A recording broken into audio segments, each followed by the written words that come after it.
अन्नदाता एवा खेडूतोने नमस्कार साथे नमन करूं छुं। वाला खेडूत भाईओ, आ राज्यनी माननीय भूपेन्द्रभाई पटेल साहेबनी भारतीय जनता पार्टीनी सरकार खेडूतोना हित माटे कायमी चिंता करती होय छे, त्यारे आजे माननीय मुख्यमंत्री श्री भूपेन्द्रभाई पटेल साहेब ने हूँ अने जिल्लाना धारासभ्यो माननीय नायब दंडक जगदीशभाई मकवाणा, प्रकाशभाई वरमोरा, त्रिसिंहजी राणा साहेब, शामजीभाई चौहाण आ बधा ज धारासभ्यो ए माननीय भूपेन्द्रभाई पटेल साहेब ने मळ्या अने सुरेन्द्रनगर जिल्ला में ऑक्टोबर 2024 ની અતિવૃષ્ટિના સંદર્ભમાં જે નુકસાન થયું છે એનું ખેડૂતોને અતિવૃષ્ટિનું વળતર આપવા માટેની ફાઇલ જે સકારાત્મક દૃષ્ટિકોણથી કૃષિ મંત્રી રાઘવજીભાઈ પટેલના માધ્યમથી ચાલી રહી હતી, એ ફાઇનાન્સ મંત્રી કનુભાઈ સાહેબે પણ એમાં પોઝિટિવ હકારાત્મક નિર્ણય લીધો અને આજે આ ફાઇલ ભૂપેન્દ્રભાઈ પટેલ સાહેબ પાસે એમના સીએમઓમાં હતી, ત્યારે માનનીય મુખ્યમંત્રીશ્રીને અમે રજૂઆત કરી કે ઓક્ટોબર 2024નું અતિવૃષ્ટિનું નુકસાન જે ખેડૂતોને છે એનું વળતર સાહેબ ચૂકવવું જ જોઈએ, અને ત્યારે અમારી આ વાતને માનનીય મુખ્યમંત્રીશ્રીએ સ્વીકારી અને અમને ખાતરી આપી કે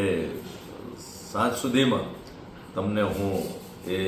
ફાઇલની અંદર સહી કરી અને મેસેજ કરું છું। અને આજે આનંદ સાથે કહેવું પડે કે એ ફાઇલની અંદર માનનીય મુખ્યમંત્રીશ્રીએ મંજૂરીની મોહર મારી દીધી છે। આગામી 1-2 દિવસની અંદર કૃષિ વિભાગ એનો ઠરાવ કરી અને જિલ્લા કક્ષાએ મોકલશે અને ઓક્ટોબર 2024 અંતર્ગત એટલે કે ઓગસ્ટ 2024માં જે ખેડૂતોને વળતર મળ્યા છે અને બાકી જે ખેડૂતો રહી ગયા છે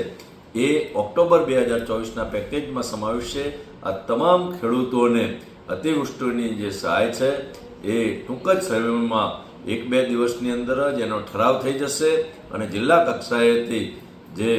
સાધનિક કાગળો અને જે ડોક્યુમેન્ટ્સ વેરિફિકેશન કરવાનું થતું હશે એ કરી અને દરેકના ખાતામાં જે બાકી રહ્યા છે એ તમામના ખેડૂતના ખાતામાં એ અતિવૃષ્ટિનું વળતર મળવામાં છે। અને ત્યારે ખાસ કરી માનનીય મુખ્યમંત્રી શ્રી ભૂપેન્દ્રભાઈ પટેલ સાહેબનો હું ધારાસભ્ય તરીકે એક દસાડા વિધાનસભા ક્ષેત્રની અંદર પણ અનેક ખેડૂતો એ વળતર વિના બાકી રહી ગયા હતા, એમના વતી એ માનનીય મુખ્યમંત્રી શ્રી ભૂપેન્દ્રભાઈ પટેલ સાહેબનો આભાર માનું છું। નાણામંત્રી કનુભાઈ સાહેબ તેમજ કૃષિ મંત્રી માનનીય રાઘવજીભાઈ પટેલ સાહેબનો આ તકે આભાર માનું છું। અને જે ખેડૂતો બાકી રહી ગયા છે આ વળતર વિના એ તમામ ખેડૂતોને જ્યારે વળતર ટૂંક જ સમયની અંદર મળવાનું છે ત્યારે ખાસ કરી અને ખેડૂત ભાઈઓને પણ હું વિનંતી કરું છું કે ખેતીવાડીના સંદર્ભમાં જે પ્રકારનો ઠરાવ થાય અને જે ડોક્યુમેન્ટની ચકાસણી કરવામાં કાંઈ બાકી રહી જતું હોય તો એ ડોક્યુમેન્ટ પણ આપણે વહેલામાં વહેલી તકે એ સબમિટ કરાવી અને વળતર ચૂકવવામાં સરકાર જે વળતર ચૂકવવા માગી રહી છે એમાં આપ સૌ સહભાગી થાઓ એટલી જ વાત સાથે આપ સૌનો આભાર માનું છું। આભાર।